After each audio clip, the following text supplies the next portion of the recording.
जी, अस्सलाम वालेकुम। आप देख रहे हैं English easy tricks with Mohammad Shoaib. तो आज का जो हमारा टॉपिक है वो है रिव्यू। काफ़ी बच्चों के मैसेजेस आ रहे थे कि सर रिव्यू करा दें, तो ये फर्स्ट 4 लेसन्स का रिव्यू देखते हैं हम। सबसे पहले ये क्वेश्चन आंसर्स हैं। इन क्वेश्चन आंसर्स को देखते हैं। द लाइफ ऑफ हज़रत मोहम्मद रसूलुल्लाह सल्लल्लाहु अलैहि वसल्लम as a beacon of light. ठीक है, बीकन ऑफ लाइट, इसको क्या करना है, आपने एक्सप्लेन करना है। Light for the whole humanity comment. The life of Hazrat Muhammad Rasulullah serves as a timeless beacon of light for the humanity, guiding us towards the compassion, justice, and moral excellence. His universal teachings and exemplary character have inspired millions, fostering spiritual growth, community building, and personal development. आप सल्लल्लाहु अलैहि वसल्लम का जो किरदार था वो सारा कुछ वही किरदार था कि दुश्मन भी देख के परेशान हो जाते थे। ठीक है, as a role model prophet Mohammad life continues to illuminate path to peace, harmony and righteousness for all humanity. ठीक है, तो सारी इंसानियत के लिए। तो क्वेश्चन 2 है, what was the impact of the lenient behaviour of Muhammad Rasulullah on the non believer. When the Holy Prophet conquered Mecca without bloodshed, as he asked Meccan non-believers, "How do you expect me to treat you?" they responded unanimously, "You are noble one and the son of the noble one." And he announced, "You may go free. No reproach on this day shall be on you. May Allah forgive you." ठीक है, तो आप सल्लल्लाहु अलैहि वसल्लम ने उनको माफ़ कर दिया था। How can a woman turn out to be a successful financial supporter of her family? A woman can become a successful financial supporter of her family by acquiring educational skills, developing financial literacy, and pursuing fulfilling career or entrepreneurship. ठीक है, chapter 2 का question है, what skills are required for the successful business? A successful business requires a combination of essential skills such as leadership, strategic planning, financial management, marketing, and communication. The most important is passion. Choose the field in which you have passion. ठीक है, वो भी वहाँ पे वही कहती होती है, अगर आपको किचन वाली बात याद हो। ठीक है, कि वही चूज़ करें जिसमें आपका पैशन हो। Question 5, how has media revolutionized the digital globalization? The media revolution has significantly contributed to the digital globalization by bridging the geographical gaps and facilitating the instant information of the exchange across the world. ठीक है, तो information आजकल seconds में बस click की दूरी पे है। Social media platforms, online news outlets, and streaming services have enabled global connectivity, cultural exchange, and access to the diverse perspective. ठीक है, डाइवर्स पर्सपेक्टिव, डिफरेंट पर्सपेक्टिव, आपको हर चीज़, एक ही बात अगर आप सर्च करें तो मुख्तलिफ जावियों पे आपको बातें मिल जाती हैं। This digital interconnectedness has fostered international collaboration, e-commerce, and education, transforming the way we interact, we work, and live. ठीक है, तो ये सारी चीज़ें आजकल चेंज हो चुकी है। तो only the change is permanent. आजकल वो टीचर भी आउटडेटेड है जो अथॉरिटेटिव होने की कोशिश करता है। आजकल एक सक्सेसफुल कम्युनिकेशन होनी चाहिए, म्यूचुअल अंडरस्टैंडिंग होनी चाहिए, म्यूचुअल शेयरिंग होनी चाहिए। ठीक है, जो टीचर आजकल अथॉरिटेटिव होने की कोशिश करता है, बस वो कहता है कि मैं ही सारा कुछ हूँ क्लास में, और बच्चों को नहीं सुनता। आजकल उसकी वो जो वो होती है, मतलब उसकी रैंकिंग कम होती जा रही है। Question 6. What are the major focuses of cultural globalization? Cultural globalization focuses on exchanging and blending the cultural practices. ठीक है, अब देखिए पूरी दुनिया के कल्चर्स आजकल एक दूसरे के को सारे एक दूसरे को जानते हैं सोशल मीडिया की वजह से। कोई किसी मुल्क में गया है या नहीं। Cultural practices, values, and ideas across the international borders. Key areas include global media, international education, cultural diversity and the economic integration. तो जाहिर सी बात है, ऑनलाइन फिर ये इंटीग्रेशन कनेक्टेड हो जाती है, इकानमी भी। Success always has many fathers while failure is an orphan. Failure is an orphan. Explain in the light of the chapter construction of the spectacular Brooklyn bridge.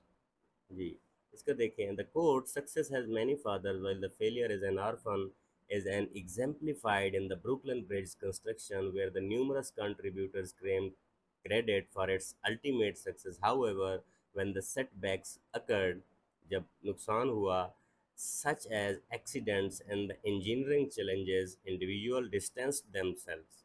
ठीक है, सारे लोगों ने खुद को दूर कर लिया. Wild, crazy ideas, ये लोगों के कमेंट थे. Leaving leaders like John Augustus Roebling and Washington Roebling to bear responsibility.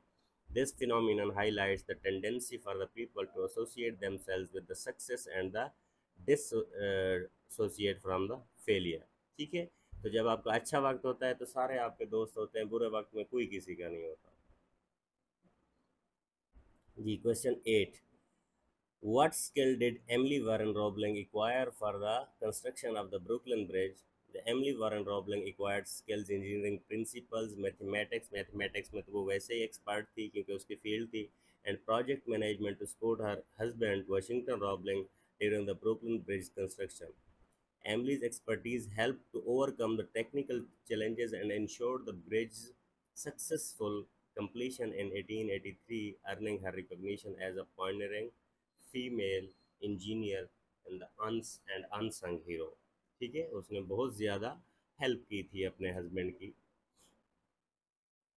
अब ये देखते हैं, डायरेक्शन देखें ज़रा कि पैसेज है, आपने पढ़ना है. ठीक है, write your answer in a summary box and then think of the appropriate title for the passage and page down. ये सारा आपको टाइटल दिया हुआ है, ये मैंने हाईलाइटिंग की हुई है, फिर मैंने इसको नीचे पैराफ्रेज करके लिख दिया, समराइज करके लिख दिया है. क्या है ये, देखिए ज़रा.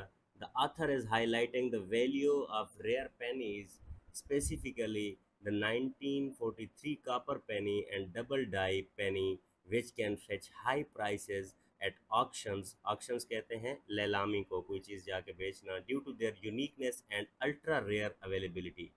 जो चीज़ जितना रेयर होती है, जितना कम मिलती है, वो उतना कीमती होती है. तो ये जो हाईलाइटेड है पॉइंट, ये मैंने मेन पॉइंट निकाले हैं और यही नीचे लिख दिया. और एप्रोप्रिएट टाइटल मुझे क्या लगे, वैल्यूएबल पेनीज लगा या फिर रेयर कॉइन्स लगा. ठीक है, आप खुद से दे सकते हैं.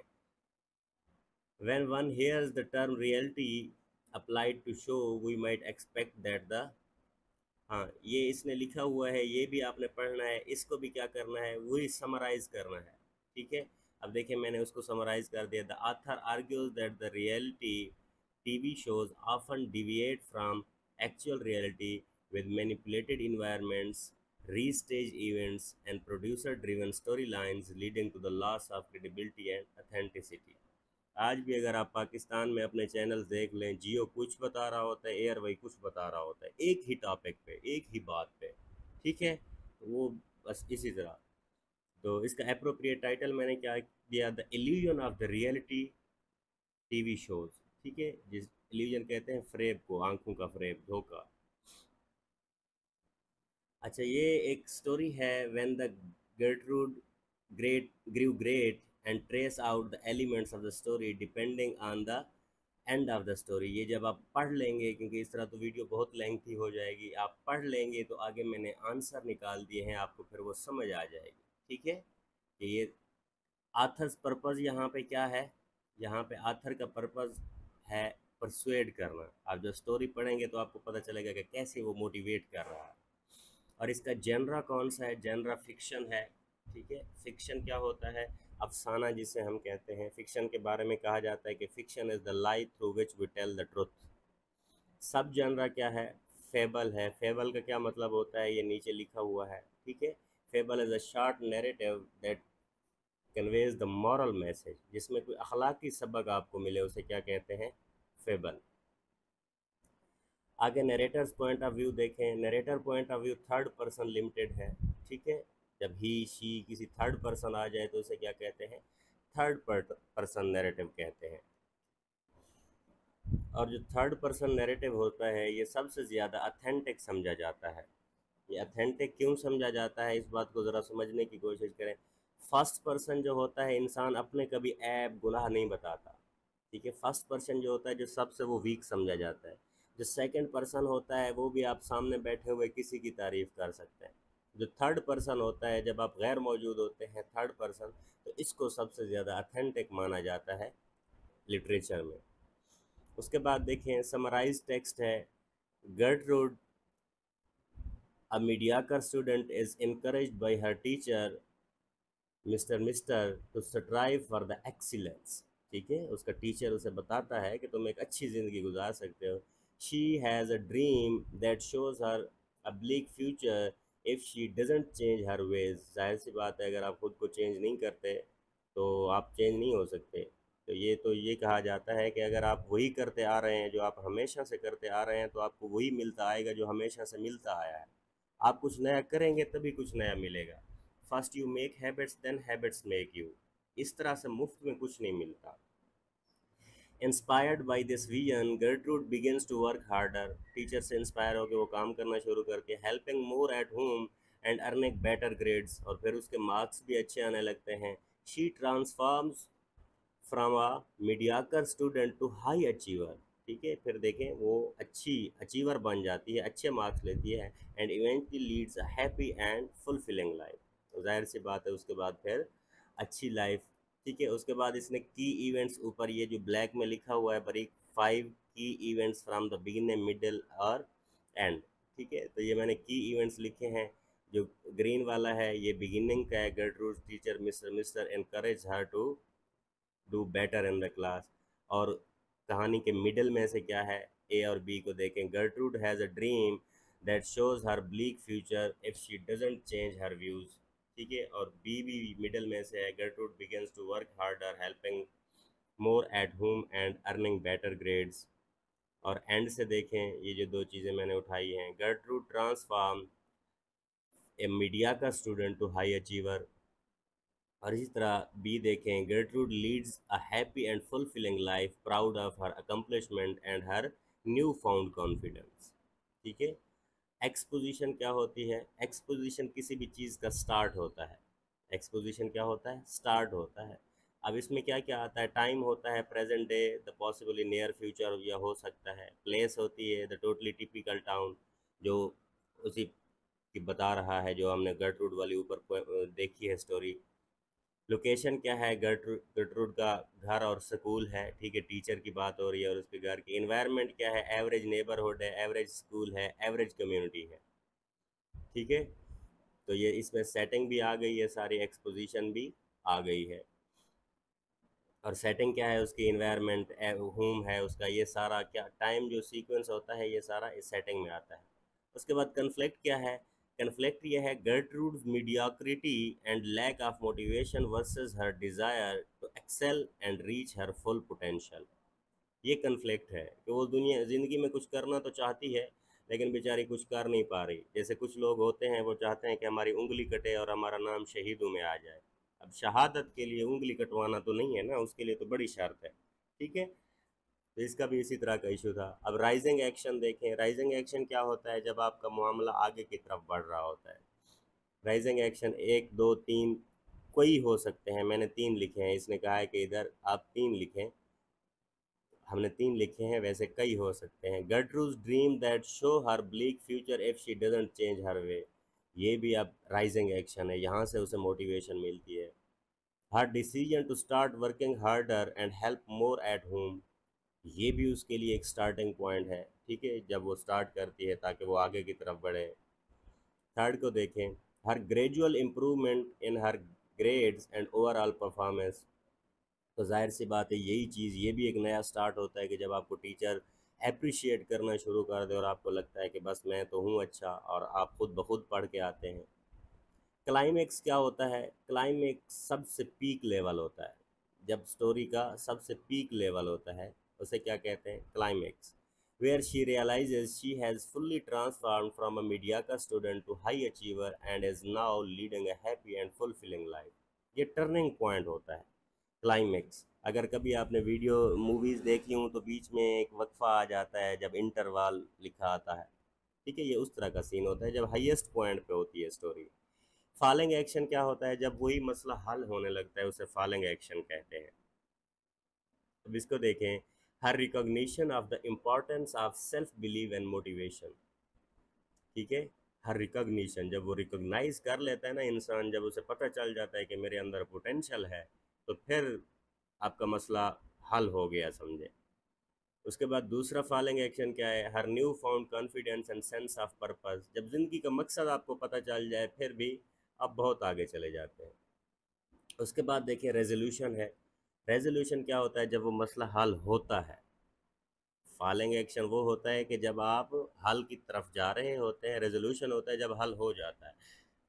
Gertrude's newfound happiness, fulfillment, and confidence as she lives a life that reflects her newfound excellence। ठीक है, तो ये अब नई बन गई है, तो उसका वो मसला हल हो गया जो सुस्ती वाला था, वो कुछ ना कुछ हासिल करना चाहती थी। अब ये देखें, करेक्ट आंसर देने हैं। Everyone in the office respects Maria because of her kind but assertive behaviour.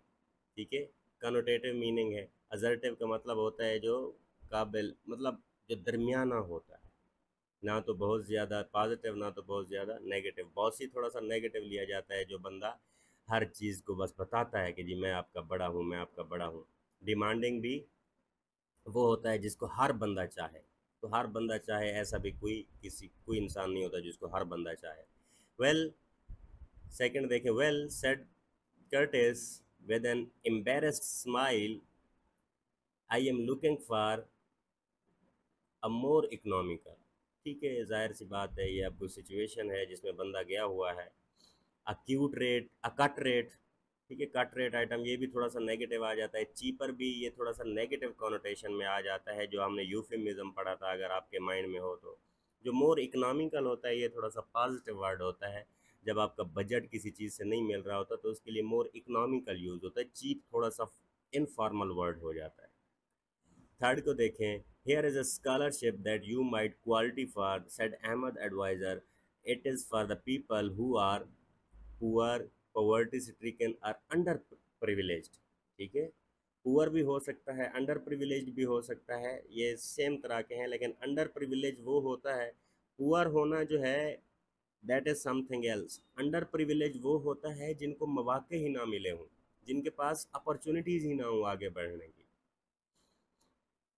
अब ये पॉवर्टी स्ट्रिकन वो होता है जो कुछ अरसे के लिए गुर्बत में हो, लेकिन फिर उसने आगे निकलना हो, या पहले वो ठीक हो बस कुछ हालात उसके ऐसे हो। फोर देखें, Fahad annoys his friend because he is so stingy when it comes to money. Stingy का मतलब होता है जो तंग करता है। ठीक है, इकोनॉमिकल वो होता है जो सस्ता होता है। थ्रिफ्टी वो होता है जो किफ़ायत शुआर होता है, दरमियाना मियाना रवैया अख्तियार करता है। स्टिंजी वो होता है जो तंग करता है। We are worried about Asma. She's lost so much weight that she looks bony. बोनी के स्पेलिंग मेरे ख्याल में BONY है। ठीक है, ट्रिम का मतलब काटना होता है, सिलेंडर का मतलब दुबला पतला होता है। ये जो बोनी होता है जब आपकी हड्डियां नजर आने लगे, जब आप थोड़े से कमजोर हो जाए। I am afraid, said Luke's guidance to the counselor carefully, that you might find advanced calculus a little too confusing। ठीक है, चैलेंजिंग भी ये हो जाता है। चैलेंज का आपको पता होता है कि बस ये काम आपने करना है। डिफ़िकल्ट भी हो जाता है। कंफ्यूजिंग वो होता है जिसमें आपको सोचना पड़े कि अब क्या करना है। ठीक है, तो यहाँ पे कंफ्यूजिंग आएगा मेरे ख्याल पे। लेकिन किसी को भी लगता हो कि कोई और वर्ड है मेरे कोलीग्स और स्टूडेंट, तो कमेंट में ज़रूर बताया करें। And this particular neighborhood, said the realtor, the young married couple will suit families who are well to do। ठीक है, who are well to do। जो रिच होता है या वेल टू डू होता है, इसके मीनिंग तो तकरीबन तकरीबन सेम जैसे होते हैं। ठीक है, लेकिन वेल टू डू का मतलब होता है कि जो सही सिमत में जा रहे हो। ठीक है, ओके। एट देखते हैं, Ahmed doctor said I recommend a low fat low carbohydrate diet because you are becoming overweight. ठीक है, यू आर बिकमिंग ओवरवेट क्योंकि तुम्हारा वजन बढ़ रहा है या चर्बी बढ़ रही है। नाइन को देखते हैं, what makes Jewel so difficult to understand is that she is rather withdrawn. Withdrawn का मतलब होता है किसी से खींचे खींचे रहना। ठीक है, जो चीज़ आपको समझ ना आए तो आप उससे खींचे रहते हैं, उस चीज़ से दूर रहते हैं। शाही तो शर्माने को बोलते हैं, क्लोजेटेड जो करीब हो जाए। ठीक है, तो यहाँ पे विदड्रॉन आएगा। We were all so sorry to hear that you had been from the plant, you had been let गो।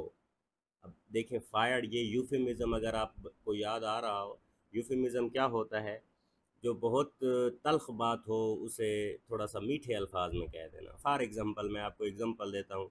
आपके घर में कभी मेहमान आते होंगे, दस्तरखान पे आप दस्तरखान लगाते होंगे, दस्तरखान पे जब खाना लग जाए तो क्या कभी आपने अपने दोस्तों को या मेहमानों को ये कहा है कि आ जाएं, खाना लग गया, आ जाएं, खाना निगलें? नहीं। अब क्या कहते हैं, आ जाएं खाना खाएं। अब निगलें क्यों बुरा लगता है, क्या आप बताएं? क्या वो निगलते नहीं हैं? खाना निगलते हैं, फिर भी एक तरीका कार होता है कि इंसानी दिमाग किसी चीज़ को एक्सेप्ट करता है, किसी को नहीं करता। आप किसी को जानवर बोल दें गुस्सा हो जाएगा, किसी को शेर बोल दें खुश हो जाएगा, हालांकि शेर भी जानवर है। ठीक है। तो यहाँ पे फायर्ड और लेट गो हुई यूफेमिज्म वाला सीन है। फायर्ड का मतलब होता है निकाल देना, लेट गो का मतलब होता है रुखसत करना, तो लेट गो आएगा। उसके बाद ईडियम्स हैं, इनके मीनिंग ज़रा देखते हैं। A fish out of water, इसका डी होगा। डी क्या होता है? फील अनईजी और अनकंफर्टेबल। जब मछली पानी से बाहर होती है कितना अनईजी फील करती है। A well of the time, ठीक है। A well of the time, आप देख लें समंदर में जो वेल होती है बस वही सारा कुछ होती है, तो ये सी है, a very good time. Third को देखें, let the cat out of the bag, इसका क्या मतलब है? रिवील द सीक्रेट, कि बैग से कोई चीज़ बाहर निकालना। Hold your horses, hold your horses का क्या मतलब होता है? कि अपने घोड़े बांधो, मतलब wait a little, wait a bit. Wild goose chase, wild goose chase, इसका क्या मतलब होता है? जैसे कहते हैं जिन्नात का पीछा करना, तो क्या जिन्नात आपको मिलेंगे? इसका मतलब होता है useless exercise, B. Let sleeping dogs lie, इसका जी है, ठीक है। जब आप वैसे ही किसी को तंग करने लग जाएं तो उसको क्या कहते हैं? Let sleeping dogs die. Leave the things as they are, कि जहाँ पे तुम कुछ नहीं कर सकते उस चीज़ को एक साइड पे रहने दो। The Lions share, Lions share क्या होता है? The largest share of the part. अब शेर का हिस्सा देखें पूरे जंगल में है, जब उसकी मर्जी की चाहे जिस जानवर को, तो ये लायंस शेयर, ठीक है। मैड एज हॉर्नेट, इसका क्या मतलब होता है? Extremely angry. क्या मतलब होता है इसका? Extremely angry. Right a paragraph on the benefits of extra curricular activities, ये पैराग्राफ देखें ज़रा। On the extra curricular activities, ये मैं अगर पढ़ूंगा तो ये वीडियो फिर लेंथी हो जाती है, ठीक है। लेकिन जो ना सुनना चाहे, कुछ लोग फिर कहते हैं एक्सप्लेन कर दिया करें, तो मैं एक्सप्लेन ही करके देता हूँ, नहीं तो आप वीडियो को आगे कर सकते हैं। Participating in extracurricular activities offers numerous, numerous का मतलब होता है many benefits that extend beyond the academic performance। तो सारा कुछ किताबें नहीं होती, आपने इंसान ने ज़िंदगी में और भी बहुत कुछ करना होता है। These activities foster personal growth, foster का मतलब होता है बढ़ाना। तो ये जो एक्टिविटीज़, सरगर्मियाँ होती हैं, ये आपकी पर्सनैलिटी को आगे बढ़ाती हैं। Team work, social skills, helping individuals develop into well rounded individuals, ठीक है। फिर आप हर फन मौला बन जाते हैं, आपको ज़िंदगी की तलखियों से लड़ना आ जाता है। Extra curricular activities promote leadership, communication and problem solving skills while also providing opportunities for networking and building a relationship। जाहिर सी बात है, जब आप बाहर निकलते हैं तभी आपके ताल्लुक बनते हैं। Moreover, they encourage creativity, self expression and exploration of the interest। और फिर वो क्या करते हैं? आपको बहुत ज़्यादा सेल्फ एक्सप्रेशन, आपको पता चलता है कि आप किस पानी में हैं, आप में कितना पोटेंशियल है। Leading to the increased confidence and self esteem. और फिर आपको, आप में एक इज़्ज़त नफ्स आती है कि हाँ यार, मुझ में भी कुछ है, ठीक है। Additionally, extra curricular involvement enhance college and career prospects, demonstrating admissions committees employers a commitment to learning, initiative and character. By engaging in the extracurricular activities, individual can strike a healthy balance between academic and personal life, leading to a more fulfilling and successful education। जाहिर सी बात है, जो लोग outdoor games में हिस्सा लेते हैं, cricket है, हॉकी है, जिसमें आपकी जिस्म की मूवमेंट चलती रहती है, या आपकी एक्सरसाइज होती रहती है, और आपकी पूरी बॉडी में ब्लड सर्कुलेशन नॉर्मल रहती है, और आपके बीमारियों के चांसेस बहुत कम हो जाते हैं। ये देखें, right a book review report of the Charlie and Chocolate factory by the rolled डाल, ठीक है। ये मैंने लिखी हुई है नीचे, ये रिपोर्ट है, ठीक है। रोald डाल, ऊपर आप टाइटल लिखेंगे, फिर आथर का नाम, पब्लिश कब है, समरी इसकी क्या है। Charlie and Chocolate Factory is a timeless children novel by Roald Dahl. The story revolves around Charlie Bucket, a poor but kind boy who wins a golden ticket to visit the mysterious and magical Wonka chocolate factory. ठीक है, ये अब उसके story बता रहा है. Alongside for the spoiled and misbehaved children, Charlie embark on the thrilling adventure and learning valuable life lessons from the eccentric and enigmatic Willy Wonka. ठीक है, एक्सेंट्रिक का मतलब होता है पागलपन जैसा. अच्छा, उसके अब की स्ट्रेंथ्स क्या है उसकी, विविड इमेजिनेशन है, dals फैंटेस्टिकल world building, the vivid description, जो शोख भड़कीली अच्छे अंदाज में किसी को शोख अल्फाज में पेश करने को विविड कहते हैं. सेकंड उसकी स्ट्रेंथ क्या है उस बुक की, मॉरल लेसन, कि उसमें थोड़ा सा मॉरल है. The novel teaches valuable life lessons on honesty, humility, humility कहते हैं आजिज़ी और इनकसारी को, and self control. Memorable character, Charlie, Charlie's kindness and Wonka's eccentricity make the unforgettable character. ठीक है, जो कैरेक्टर होते हैं वो आपको मज़ाहिया लोग या इस तरह के लोग आपको हमेशा याद रह जाते हैं, memorable. Social commentary, Dahl cleverly critiques the societal issues such as consumerism and parenting, कि वालदैन आजकल बच्चों को क्यों नहीं समझ पा रहे, क्या क्या मसाइल हैं. और फिर बुक की वीकनेस क्या है, stereotypical portrayal, some character like Augustus Gloop and Veruca Salt are overly stereotype. ठीक है, ओवरली स्टीरियोटाइपिंग किसे कहते हैं, जब आप कोई चीज़ वैसे ही किसी के साथ बिला वजह मंसूब कर देते हैं. फॉर एग्जांपल हम कहते हैं कि औरत कभी भी हुकूमत नहीं कर सकती, या हम कहते हैं कि मर्द हमेशा बहादुर होता है. ये स्टीरियोटाइपिंग है कि मर्द के साथ हमने एक चीज़ बस लगा दी है. नहीं, मर्द भी वो हो सकता है, औरत भी वो हो सकती है. डार्क अंडरटोन्स, ठीक है, सम सीन्स में be disturbing for the younger reader, के इस तरह के वाक़यात भी हैं जिनसे बंदा मायूस होता है. फिर रिकमेंडेशन देनी होते हैं आपने. Charlie and Chocolate factory is must read for the children aged 88 to 12 and adults alike. It's a whimsical storytelling coupled with the valuable life lesson make it a timely. whimsical का मतलब होता है ख्वाहिशात पे पूरा उतरती हुई. ठीक है, और फिर ये रेटिंग स्टार्स ये इंटरनेट पे अवेलेबल है, मैं भी इंटरनेट से ही उठाई है. उसके बाद देखिए, right an autobiography of the earth keeping in view of the climate change. ठीक है, तो ये मैंने नहीं लिखी. ठीक है, होपफुली आपको वहाँ पे इशारा दिया गया है, वो आप आसानी से कर सकते हैं. अगर आपको वीडियो चीज़ें आसान करके मिली हूँ तो लाइक और सब्सक्राइब ज़रूर करें.